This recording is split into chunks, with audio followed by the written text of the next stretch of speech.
Today we're with Kacper Postawski. Did I say it right? That's right. Great. Wow, already a win. Kacper, I'd like to have you introduce yourself and tell something about your amazing life and some of the experiences that you've had, just briefly. And then what we're exploring today is how to find and fulfill your life's purpose. And I want to hear the story, kind of the trajectory of how you've continued to do this over really quite a number of years now. So if you could start by just telling us about your work now, and then let's flash back to your early background and go from there. Well, thank you. I'm honored to be here and touched that you find me qualified to talk about this subject. It's a very funny and fun subject to talk about. But I guess I'll start at the beginning. So, I spent my whole life more or less always diving into my heart and finding out what it was that I wanted to do. And what I always wanted to do was to do something to take the breakthroughs that have been hidden from humanity in one way or another and share them with the world in whatever way I could. Because I found out very, very early on when I was young that like all the things that we need to solve some of the biggest problems of humanity around the area of energy, water, sustainability, they're already out there. Even things as wild as, even though this might be hard to believe for most people, but like even anti-gravitic propulsion and free energy, like those things exist. They just haven't been proliferated with humanity. So I did whatever I could to like share those things with people, whether it was working with biodomes and biodome construction. That's something I got passionate about when I was in my 20s, building biodome geodesic dome greenhouses. Also, working in the area of water, helping people filter water, get clean water. That was an interest of mine for a number of years. So lots of different things, even making a documentary on MMS, which is something that some people in the alternative health might be aware of, a known cure for many diseases, especially around these times. There's a whole fiasco about it. It's an underground revolution. So one thing after the other, my life has been this interconnected thread of jumping from one breakthrough that I wanted to share with people that I got excited about to another. And that's been basically the theme of my life, finding something that I'm really personally excited about and then turning that into a business, or just by virtue of me talking about it every single day and being immersed in it, like that would just manifest and coerce around me, right? Amazing. Yeah. Let's go back. I'm really curious how you got started. You were born in Poland, is that correct? Yeah, I was born in Poland and my family immigrated to Canada when I was about 9 years old. Okay. And so are there some influences in your early life that got you really interested in these themes of breakthroughs, or at least can you remember like the first time you got super excited about something and dove into it? I think I remember since I was a little boy, living in communist Poland, I just always had an inner sense that something was very innately wrong with the world that I was seeing every single day. I just didn't really believe it. I couldn't put it into words as a child, but I spent my time fantasizing about outer space and extraterrestrials and being on spaceships. And this was without like any Hollywood context. I had very little later on. I just had this connection to like in my heart, knowing that I've come here to do something else other than live in the block or, live life the way it was supposed to, at least the way it was shown to me. So I don't know if I had any influence other than my mother. My mother was an entrepreneur her whole life. She always had her own business in one way or another. And so I was growing up watching her, working at home and doing her thing. What kinds of entrepreneurial activities was she engaged in? She was a seamstress. She made dresses, wedding dresses. But I always watched her, like at home in her little room sewing on the machine, and I'd go up to her and ask her questions about the world and life as a little boy. And she would always have time for me and answer all these questions, And then later as an adult, I found myself, in my room on my computer doing my thing, and my daughter coming up to me, talking to me, and like, oh, I'm just repeating this pattern. And just what fun. So, was your father also present as you were growing up, or was your mother a single parent? My father was up to a certain point, but then they split up when I was like 12 years old. Okay, so that was after you moved, though, to Canada. Yeah. Okay. So, was there much of an influence from him, or not so much? No, not so much. I think they're very different people. Yeah, I love my father, but we're very different types of people. Yeah. Okay, so he was not so entrepreneurial then? No, not so much. Okay. Although fairly adventurous, to give him credit. Fairly adventurous. Yeah. Okay, can you give an example? Because you certainly have gotten that piece of the gene pool too, to be adventurous. I mean, my dad loves horses. He loves traveling when he can, and I think he loves exploration as well. That's why he took his whole family to Canada when he had the opportunity as well.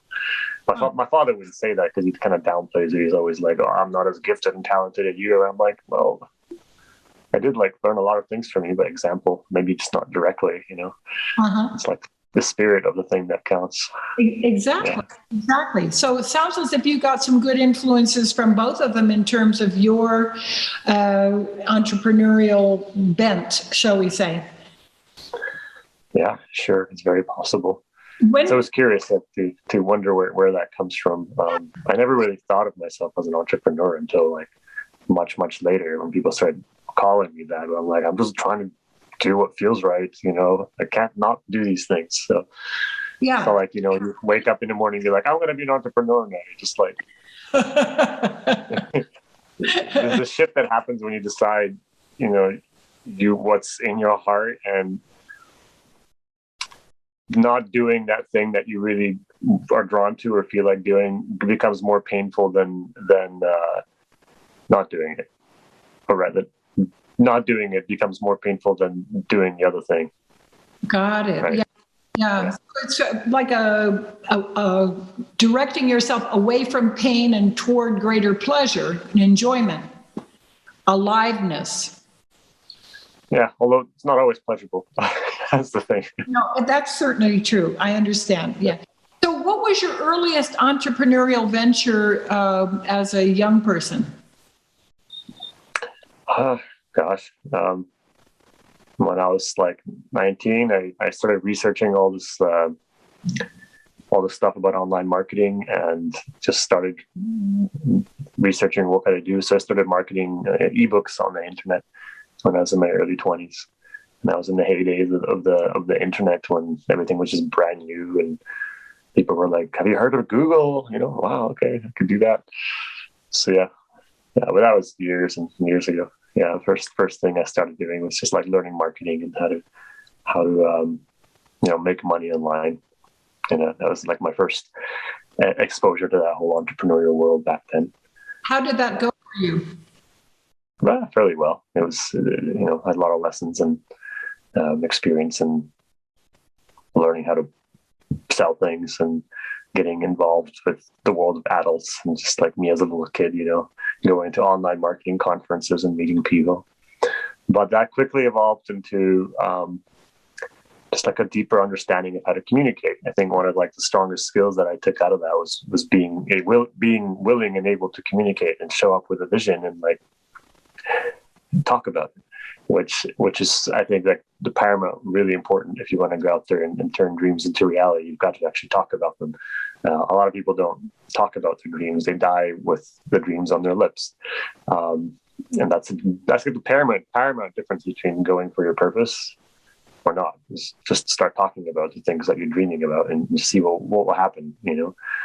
A lot of interesting things start to unfold as you start to speak about your dreams and speak about what's actually in your heart. Can you give us a concrete example, a story about how you really discovered that in action, where you started speaking about a dream of yours and then stuff happened that you could not have guessed would happen? I think the latest example is what I'm working on right now. I've had a dream in my heart for the past several years of really embracing something that's most close to my heart, because my whole life has been doing different various types of businessy things, right? And it's always been aligned with my core interests, but it's always been a kind of out of this vibration of like, well, I should do this because it's also connected to the financial component, to preserve myself and to support me and my family. And whether we like it or not, most of us up until a certain point are motivated by that, even though there is this purpose aspect, even though there is this like greater thing that we talk about. A lot of us are actually very motivated out of lack and scarcity. Even though we don't like to talk about it, it's there. Yeah, it's like as an inherent lower vibration kind of pulling us into action because we need to survive. And if you don't believe that's there, then see what happens when your bank account starts going down to like lower numbers. There's an impulse that arises and you're like, oh, I got to go make some sales, or I got to get some clients or something, or I got to find a new purpose thing, And so that was very linked in my life and still is, I'm sure, in a way. But lately, as of the past year, I started to really dive deeper into my body, into listening to my heart a little bit more beyond that, and started asking this question of like, what do I really want to do in this life? What really pulls me? What really feels like lightness and expansiveness, right? And there was this idea I got while sailing. I love to sail. I'm a sailor. Been sailing most of my life, although not as much as I wanted to, because I've been living where you've been living in Vilcabamba for almost a decade, full on, in the mountains of the Andean Mountains. I wanted to go sailing, and I wanted to go sailing in a very unique way. I don't want to just go by myself around the world or with a partner. I wanted to bring a whole community with me, and just take a huge sailboat, put a bunch of IMAX cameras on there, virtual reality cameras, and sound equipment, and just bring the most amazing artists and poets and musicians on board, and let's just go to Alaska and photograph dolphins and orcas on the way, and sail around the world and create art and beauty to inspire people to bring the new earth into reality. Because sailing is just amazing for so many reasons, which I could talk about for a long time. But it was in me, this dream. And of course, when you get these kind of ideas that feel so good to the heart and so expansive, immediately that judge comes in and it's like, yeah, but what about this and that? And blah, blah, blah. And especially if you're vested in other parts of your life turning out the way that your mind thinks they should, Well, if you go sailing, then how are you going to make money? And what about your other more important thing of, spreading your message throughout the world, or whatever ego attachment concept I had? And I just didn't talk about this dream. So I went for another year kind of doing the things that I thought I should do, like growing a business, a coaching business, and getting clients. And these are all things that I enjoy and helping people. But it was like out of a 7 or 8 out of 10, out of a 10 out of 10, scale of excitement for me, it was like a 7 or an 8. And something was just kind of like still missing in my heart. And I went off on a whole other tangent in my life, launching retreats around Mexico with psychedelic medicines, which is very exciting, but it still wasn't like the 10 out of 10. And so finally I came home to Ecuador, and I was like, okay, I'm piecing my life back together after a lot of adventures. So I thought, okay, what's next? All right, well, the sailing thing just is not going away. I'm getting dreams about it, every single time I'm thinking about it, this is totally freaking crazy. And there's this other voice inside of me saying, yes, and that's awesome. And it's never been done before. And so I just... Cliff Kacper, you'll find you have wings. Yeah, so I started talking about it. That's the first step, So I put up a little video online saying, hey guys, basically what I just told you here. I'm raising money to buy a huge boat. We're putting cameras on it, amazing equipment, and satellite internet, and then we're going to go sail around the world and invite the coolest people and make content out of it. And it's somehow going to work financially, and it's going to be amazing. Just sign up if you're interested in helping me. And as an example of things happening that you never thought would. So I just let it go. Give an example of something that showed up when you actually put it out there as a clear note into the universe. Yeah, so I put it out there and I leaned back and I just okay, let's see what happens. And I just kind of did it in a way to be telling my heart to chill out. Like, okay, look, I did it. See, nothing's going to happen. Like, I just don't want to force this. You know, I've also been learning this. You can't force anything. Whenever you start to force something, it's your mind getting in the way. You know, when you're actually following your heart, like two things happen. One, it's awesome. It feels great, and it's just like you're buzzing with alignment, so you know that that you're on that right path. But this may happen right away or not, but also it's more or less effortless. Not that there's no challenges, but like it's fast, easy, and it's just like starts to unfold because you're actually following your path, not something that you think you should be doing or something that's been sold to you by society. This is a very, very little known secret, which we could talk about. Anyway, I just let go, and like a friend called me. He's like, "Hey, have you heard of like NFTs on cryptocurrencies? And like, I think it'd be great to raise money this way for your project." First, it was really funny because I did a webinar on this whole project, and normally I have like hundreds of people show up to something I'm presenting, and like 8 people showed up, and my mind was like, "Oh no, 8 people showed up," but my heart was like, "This is awesome!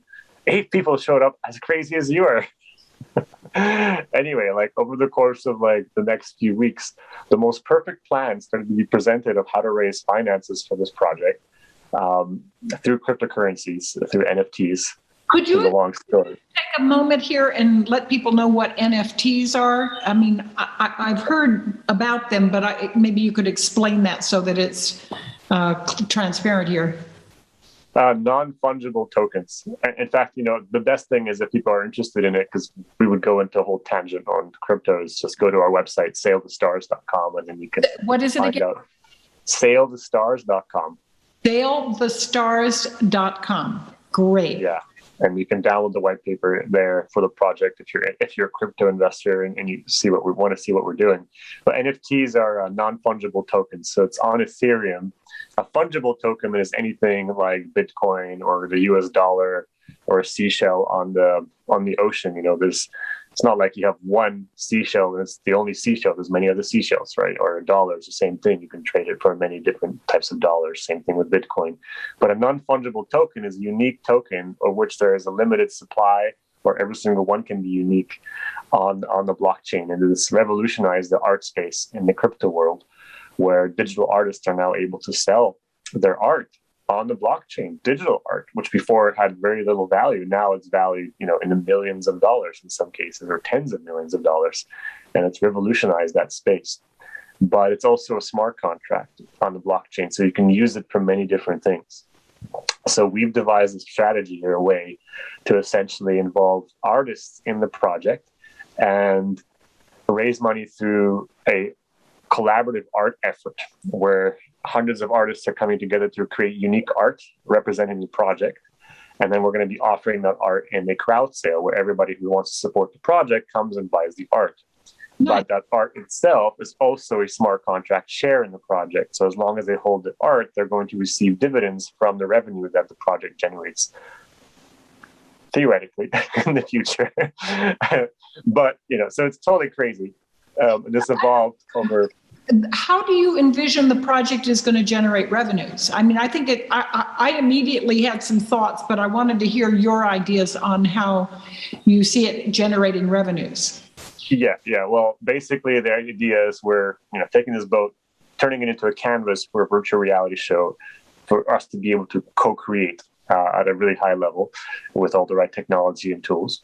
And then the idea is to invite the most amazing leaders, artists, musicians, poets, influencers, and entrepreneurs from all over the world to come sailing and to leverage this environment, the adventure, the beauty, the challenge, the inspiration, the adversity of it all that really puts you in a flow state. When you're sailing, it just like puts you into flow state. You're always in the world of phenomenon, right? So this has been my experience. My creativity just like goes through the roof when I'm sailing because I'm constantly focused. I'm in the moment. It's a scientific fact that when you're in flow state, you're 500% more productive, more happier on many, many levels. You have different hormones pulsing through your body. Your left and right hemisphere are communicating. The free frontal lobe like shuts down, and a much more intuitive part of the brain turns on, the back part of your brain. So you have access to your subconscious at a higher level. Like when I go sailing, I just have the best ideas and the most amazing fun amount of fun. I'm always in nature, right? The most beautiful friendships emerge during those and the most challenging times as well. So the first idea is to use that as the environment, and then bring people who already have a message out there to share with humanity. Like sailing shows already exist on YouTube, and it's just regular people sharing their adventures at sea, and they get millions of viewers. But what if you take people who already have messages to share, people like you, people who already are out there writing books or doing things, you put them in this environment all together in a melting pot and see what happens. And then the idea will be to leverage all the artists who already are NFT artists, because we'll bring in NFT artists who are already selling their art online. They already have a following. We'll say, hey, come sail with us and create amazing art. By the way, you're going to be on the reality show as we're creating the art, so you have get more subscribers, get more followers, and we'll sell your art from the boat. So the first source of revenue will be actually selling the art that's created by artists on the boat and auctioning that off to a growing audience. And we'd be auctioning it off for premium prices as our audience grows, and let's find out if that's viable. We know it already is a viable business model on the blockchain itself, right? So then we share that revenue amongst our supporters.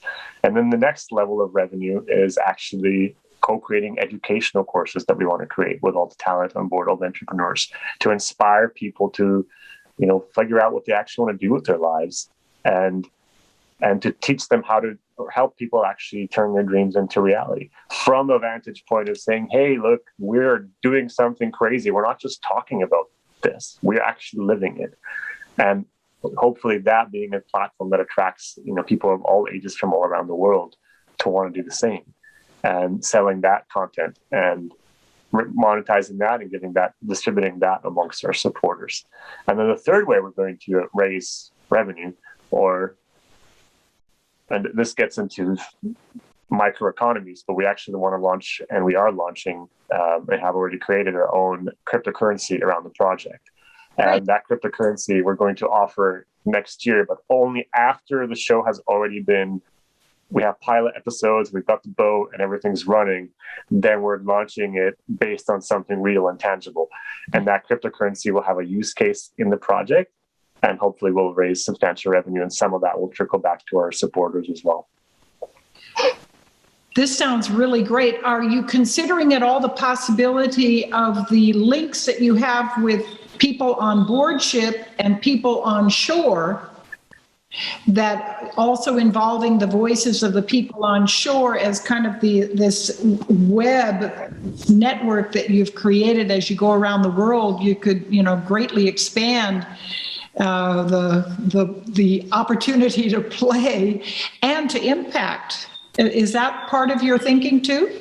That they would be this virtual reality thing, sharing things that they're doing on land that are also exciting and wonderful? Yeah, the idea is to connect with communities wherever we go, and to spread the message of love and following your dreams wherever we go.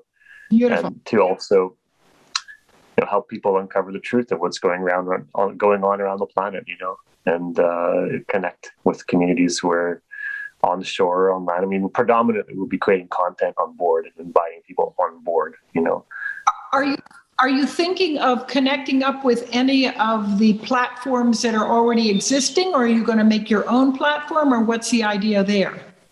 Well, I think the idea is to leverage whatever we can. But as far as distributing highly controversial information, we're probably not going to upload that to YouTube, because they just become absolutely evil and consumed by censorship, So there are a few other more liberal, or not liberal, let's stay away from that word, open-minded platforms out there. But I think as a long-term, we create a backup also. Are you familiar with Curiosity Stream? No. Make a note of that. I think they could be, they kept coming in loud and clear as you were talking here. I happened to meet the guy who founded it. They were part of another very, very successful video startup, and I met them as they were doing the other one. I'm not remembering what that is right now, but this was back in like the 80s. But now Curiosity Stream, I think, might be perfect as at least one of the options, for you. I'll go check it out then. Yeah, because I mean, I think what you're doing certainly would fit in with what they're doing. I think this is very exciting. And where are you now in the process? What do you have a sense of when you're going to be launching this? And do you? And it sounds as if every day you're just kind of waking up with more inspiration, how to move forward, and then meeting people who have said, "Hey, have you checked out this? Or have you thought of this?" And like that. Yeah. Well, a lot of people ask me, like, when are we launching the project? And hopefully, like, last month. Or when are we getting the vote? I always say February 27th, just to pull that date out of my butt. It's been a remarkable experience so far. Every single day, seeing people come forward and all kinds of incredible things happening in terms of, like, the ideas rolling out. Because I have no intention of doing this through crypto or whatever. I just thought, hey, we'll do this somehow. What's the best way to manifest it? And the universe has provided a pathway, right? And on that pathway, there have been a lot of challenges as well. But it's different because it's not like a regular challenge where, like, adversity is always guaranteed. A lot of people, they don't follow their heart. What I've recently learned, because right away when they follow it, it doesn't look like the way they expected it to look. And we have this expectation that as soon as we start following our heart, everything just becomes super rosy and super easy. And the voice comes out of the clouds of, oh, this is it. And it can be like that. And there are aspects to it like that. But then there's also the regular challenges, right? But if you have this connection to yourself and if you're still like, it feels exciting, it feels open and light, then it's so much easier to move through those things. And very often we'll find things that are, like, really difficult just because we're conditioned to think that it's supposed to be difficult. So for me, this process has been finding out how to get out of my own way and make things more easy in this whole journey of unfolding and turning the vision into reality.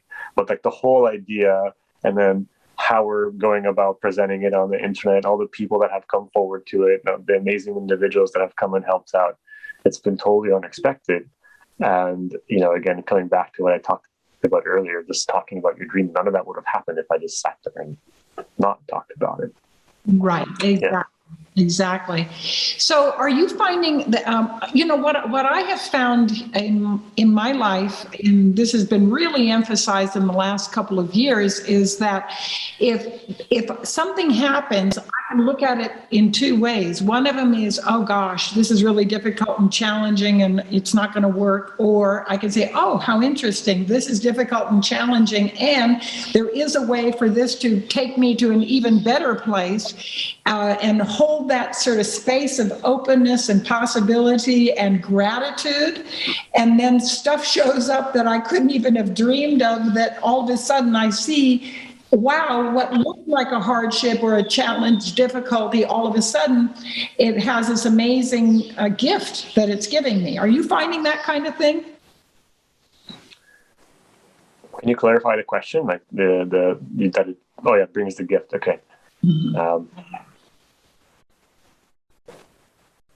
In other words, that what looks like something that's not going to work out, or it's going to be difficult, or it looks like a dead end, then all of a sudden a door opens and some other possibility, something else comes in, and all of a sudden you go, oh my God, what looked like a disaster is really amazing in terms of the gift that it's giving me. Right. Well, I mean, in terms of this project, we haven't had any disasters yet, so it's too hard to tell. There have been a few bumps in the road where I'm like, it's mostly been my own me getting in the way. Like right now, it's just been a little bit delayed because I've been getting in my own way for the past month, and I've had a lot of crazy travel. It's probably not necessary, but I've been doing it. So there hasn't been any disastrous things, but definitely over the course of my life, I've had a lot of disasters and things that have gone totally wrong, and a lot of pain, and the golden or the silver lining has come out of those things for sure.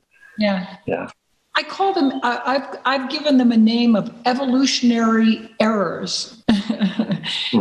Where I screw up, it looks as if I've screwed up, but in reality, wow, the thing that comes out of it is like a great leap forward. and that holding that as a way of embracing life has been, I've found, super useful for me. How do you see yourself getting in your own way? Can you say a bit more about that so that people watching this can understand more what you mean by that? Well, I think there's so many different ways to get in your own way. Let's see. Give your flavor. My flavor is like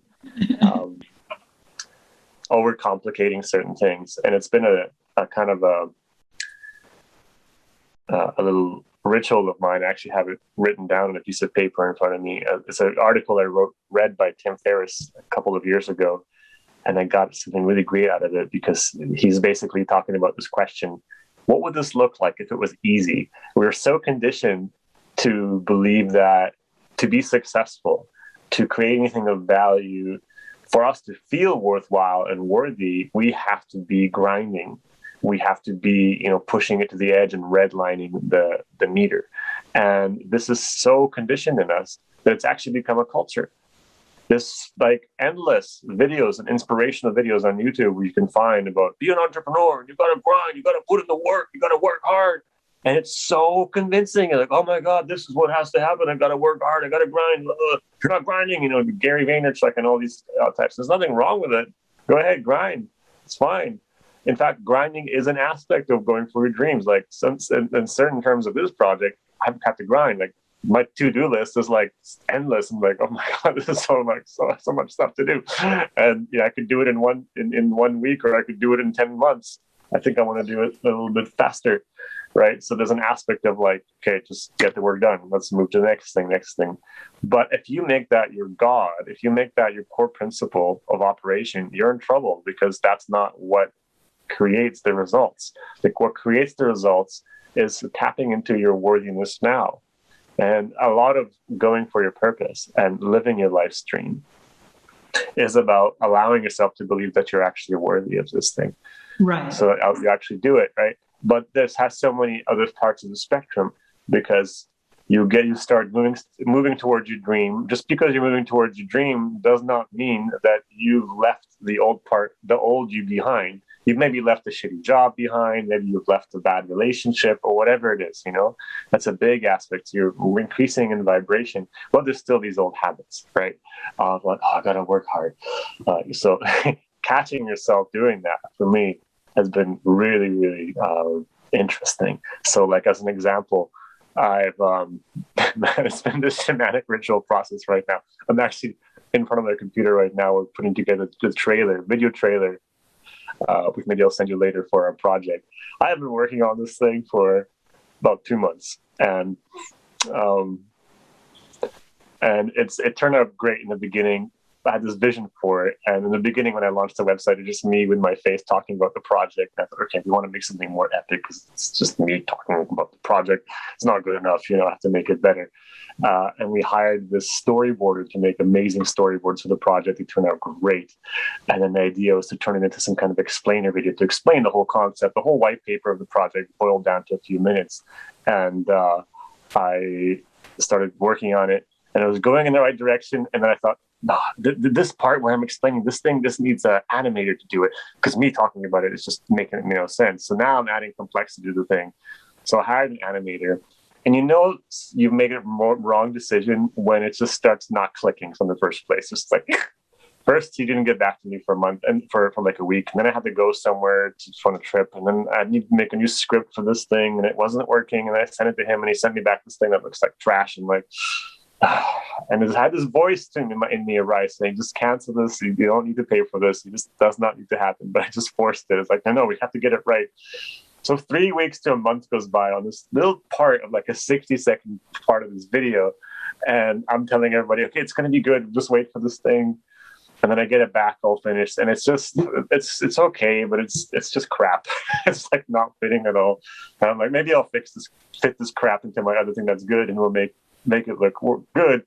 But then it's just crap and white sauce just turned into spaghetti. It's just like, it wasn't good. So finally I let go of the thing, and I'm like looking at the whole thing, and I'm like, this is just crap. Like I don't need any of this. So I took this whole thing that a month money went into it, tons of time, my own energy, and I just scrapped it and I threw it out. I was like, is this essential to the thing? Like, what would this look like if it were easy? Okay.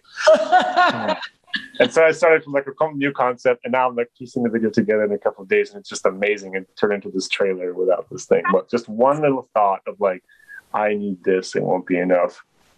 So there's always an easy way to do something. Yeah. And the most common error that people make in engineering or creating anything, and this is a thing to learn from Elon Musk.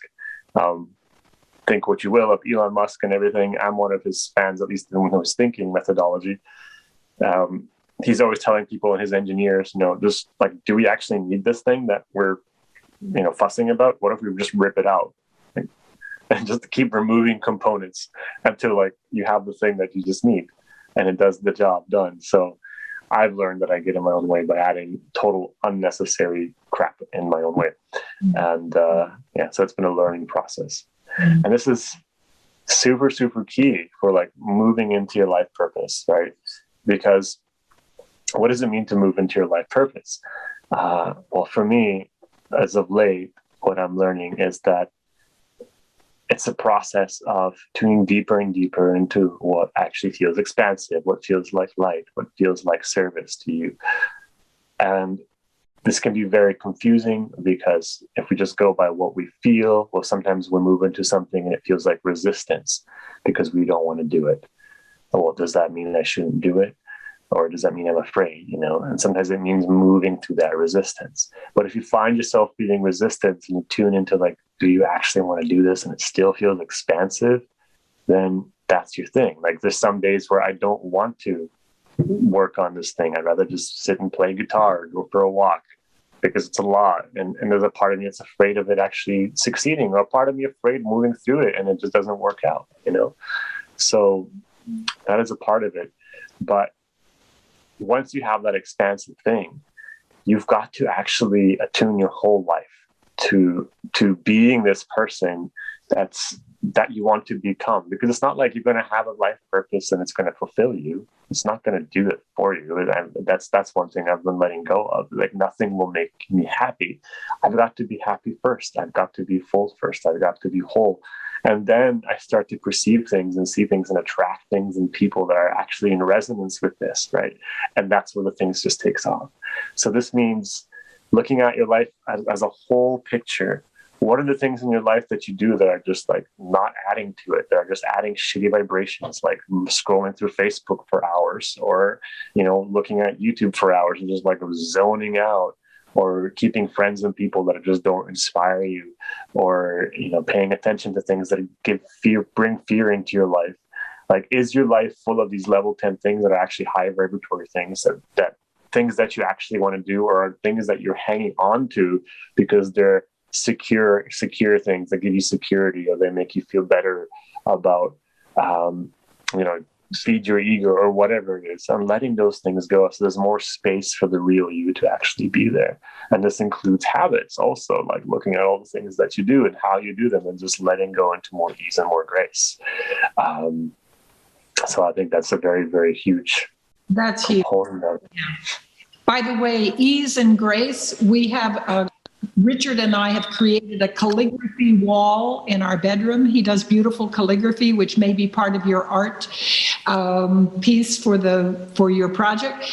And ease ampersand grace is one of the early ones I asked him to do, and I look at that every morning, every evening, before when I wake up and when I go to bed.